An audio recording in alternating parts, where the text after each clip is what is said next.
শিক্ষামন্ত্রী, আপনি যাদেরকে ফার্মের মুরগি বলছেন, এই ফার্মের মুরগিরা রাস্তায় এসেছে বলেই আজকে শিক্ষামন্ত্রী হয়েছেন।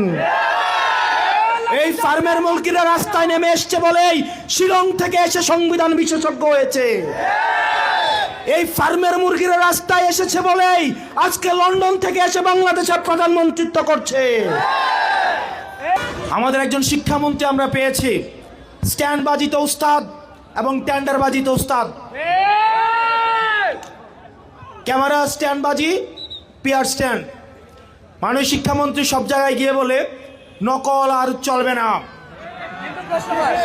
2026-এর শিক্ষার্থীরা আপনাদেরকে দেখিয়ে দিচ্ছে এই স্ট্যান্ডবাজি আর বাংলাদেশে চলবে না। হাঁটু সমান পানিতে, বুক সমান পানিতে 2026 সালের এইচএসসি পরীক্ষার্থীদের আপনি ডুবিয়ে ডুবিয়ে আপনি পরীক্ষা দিতে বাধ্য করেছেন।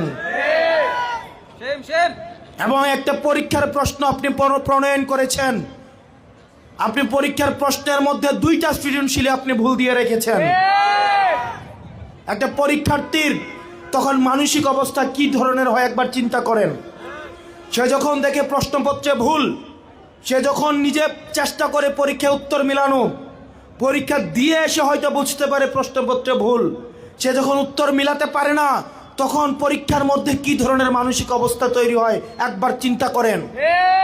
আপনারা একবার দুঃখ প্রকাশের প্রয়োজন বোধ করলেন না, বরং এই শিক্ষার্থীদেরকে আপনারা বলছেন মাদকাসক্ত। এই শিক্ষামন্ত্রী, আপনি যাদেরকে ফার্মের মুরগি বলছেন, এই ফার্মের মুরগিরা রাস্তায় এসেছে বলে আজকে শিক্ষামন্ত্রী হয়েছেন। এই ফার্মের মুরগিরা রাস্তায় নেমে এসছে বলেই শিলং থেকে এসে সংবিধান বিশেষজ্ঞ হয়েছে। এই ফার্মের মুরগিরা রাস্তায় এসেছে বলেই আজকে লন্ডন থেকে এসে বাংলাদেশের প্রধানমন্ত্রিত্ব করছে।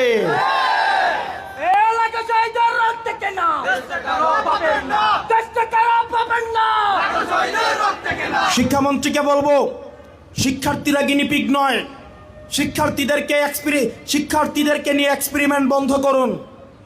কিছুদিন পর পর একটা জিনিস ইচ্ছা হয়, আপনারা সেটা তাদের উপরে চাপিয়ে দেন, শিক্ষার্থীদের উপরে চাপিয়ে দেন।